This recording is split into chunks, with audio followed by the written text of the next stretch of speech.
د تیرې شل کلنې جګړې په مهال یاخیل د پکتیکا تر ټولو ناامنه ولسوالي بلل شوې وه. خو اوس چې امن دی، ژوند هم د خپلې خوښۍ رنګونه په دې عمر خوړلیو څېرو پاشلي دي.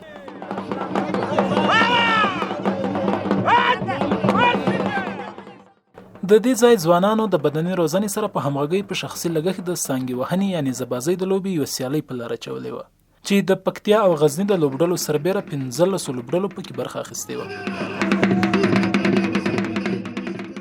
دا ټورنمنټ چې د نیزه‌بازۍ و د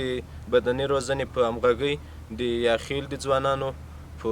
هغه جوړ شوی و چې دلته د غزني، پکتیا او پکتیکا لوبډلو ګډون درلود او 15 لوبډلې وې ټولې چې پایلوبه یا د یاخیل د ولسوالۍ په ګټه تمامه شوه. په پکتیکا کې د سانګې وهنې یا نیزه‌بازۍ لوبغاړي وایي چې په یاده برخه کې پکتیکا ته ډېرې بریاوې راوړې دي، مګر د نورو ولایتونو په پرتله ورته اړین کار نه دی شوی. دوی له دولته غواړي چې د لوبغالي د جوړېدو او خارجي هیوادونو ته د لوبو د سفرونو لپاره پروګرامونه ترتیب کړي. دا لوبه موږ د کابل هم درې وارې کپ راوړی ده، د کابل چې موږ راوړی ده، یعنې په دا ایالاتو کې مې راوړی غټ مشکل و، خو موږ ځان رسول، ځان مو نه ده سپمولی، که په شپه و که په ورځ موږ کابل ته ځان رسولی ده. خوست کې مې په روز کال 11 شپې کړې دي، خو دا 11 شپو کې موږ دغه کپ وګټو، پکتیکا ته مې راوړ. بس موږ دا غوښتنه ده له تاسې او بلکې له د اسلامي امارت نه چې موږ د نیزه‌بازي په ډګر کې ډېرې ستونزې لرو. هغه دا دی چې موږ میدان نه لرو، بلکې د میدان نه